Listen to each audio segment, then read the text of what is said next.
ছাত্ররা আপনাকে স্বৈরাচার মুক্ত দেশ স্বাধীন করে দিয়েছে, ট্রাফিকের দায়িত্ব পালন করছে, রাস্তার ময়লা পরিষ্কার করছে, আবার রাত বিরাতে আপনার বাড়ি পাহারাও দিচ্ছে। আর কি চান ভাই বলেন তো দেখি, আর কি চান? তারপরেও কিছু মানুষ বলবে এই স্বাধীনতা তো আমি চাইনি, একটু ধৈর্য ধরেন না ভাই, নিজের বাড়ির নিরাপত্তার দায়িত্বটা একটু নিজেরা নিতে শিখেন। ছাত্ররা যদি পারে তো আপনারা পারবেন না কেন? আপনার এলাকায় এতগুলো মানুষ মিলেও কি আপনারা নিজেদের দায়িত্বটা নিজেরা নিতে পারবেন না? এই যে ছাত্রগুলোকে দেখছেন, এদের পোশাক আশাক দেখলে কি মনে হয় এরা খুব খারাপ পরিবারের ছেলে, বা এরা খেতে পারে না, বা এরা কোনো কাজের উদ্দেশ্যে বা কোনো টাকার বিনিময়ে কাজ করতে আসছে? একদমই না।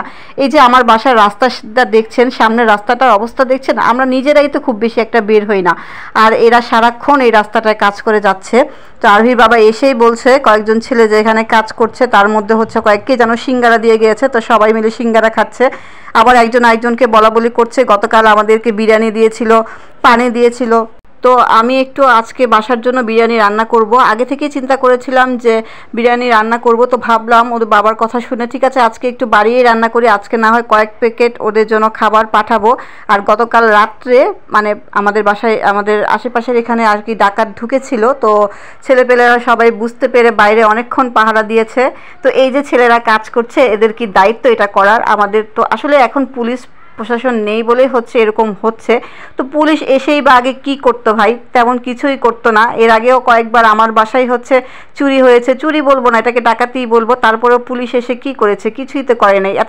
এত বছর ধরে এই এলাকায় আসছি, যতবার চুরি হয় বা ডাকাতি হয় পুলিশ এসে কিছুই করে না, সব কিছু লিখেই নিয়ে যায়, এরপরে কোনো কিছু আর তো ফেরত পাওয়া যায় না।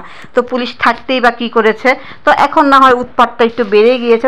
তো ছাত্র সমাজ যখন দেশ সংস্কার কাজে নেমেছে, তো দেশের এখন হচ্ছে জনগণের দায়িত্বটাও তারা নিয়ে নিয়েছে। এরা কিন্তু শিফটিং ওয়াইজে কাজ করছে, মানে এক বেলা যদি এক টিম কাজ করে, দেখা যায় পরের টিম হচ্ছে নেক্সট বেলায় আসছে। তো এটা খুব ভালো একটা বুদ্ধি আমি বলবো। সবাই আসলে একসাথে পরিশ্রম করার কোনো মানে হয় না, কারণ সবারই রেস্টের প্রয়োজন আছে। তো শিফটিং ওয়াইজ কাজ করলে কিন্তু একটু সুবিধাও আছে, অন্তত ঘুমানো যায়।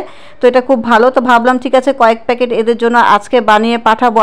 অনেকেই খাবার দিচ্ছে, আমি হয়তো দেখিয়ে দিচ্ছি, আমারটা হয়তো সবাই দেখছে, কারণ আমার একটা পেজ আছে যেটাতে ব্লগ আপলোড দেওয়া হয়। তো আমি ছাড়া অনেকেই কিন্তু তাদের আশেপাশের খাবার দিচ্ছে। আবার অনেকেই বলতে পারেন আপনি দেখিয়ে দিচ্ছেন কেন? ঠিক আছে আমি দেখিয়ে দিচ্ছি, তো আমারটা দেখে আপনিও শিখুন।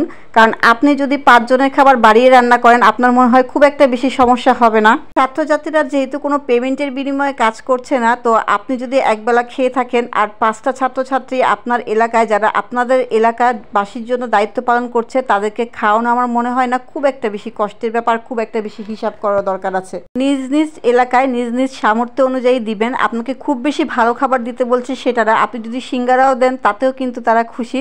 আর তারা এতটাই ভালো যে একবার ওরা হচ্ছে যদি ভরপেট খাবার খেয়ে ফেলে, ওরা আরেকজনের খাবার নেয় না। ওরা বলে যে যারা ক্ষুধার্ত আছে তাদেরকে দেন, আমাদের তো পেট ভরা আছে। তো এবার বুঝতেই পারছেন তারা কিন্তু খাবার নিয়ে জমিয়ে রাখে না, যার পেট ভরা আছে সে খাবারটা নেয় না, বরং যে না খেয়ে আছে তাকেই বলে যে তাকে দিয়ে আসেন, সে এখনো খাবারটা খায়নি। তো আমার হচ্ছে মোটামুটি 10 থেকে 12 প্যাকেটের মতো হয়েছিল। আমার কিন্তু আজকে খাবার রান্না করতে দেরি হয়ে গিয়েছে। তো দেরি হওয়ার কারণে অনেকেই কিন্তু খাবার পেয়ে গেছে, আর কয়েকজন স্কাউটের ছেলেরা ছিল যারা হচ্ছে খাবার পায়নি। তো আরোহীর বাবাকে দিয়ে আর আরোহীকে দিয়ে আমি পাঠিয়ে দিয়েছি। আরোহীকে বলেছি একটু তুমি ভিডিও করে নিয়ে আসো। তো ওরা কিন্তু অনেক ভালো, ওরা নিজেরাও অনেক ভিডিও করছিল। আরোহীর বাবা এসে বলছিল ওরাও কিন্তু ভিডিও করছে। তো আরোহীর বাবা আর আরোহী যেতে যেতে প্রায় 3টা বেজে গিয়েছে। তো অনেকেই হচ্ছে খাবার খেয়ে নিয়েছে, আর যারা খাবার খায়নি, অনেক স্কাউটের ছেলেমেয়েরা ছিল, তারা বলছে তাদেরকে দেন, তারা কিন্তু এখনো না খেয়ে আছে।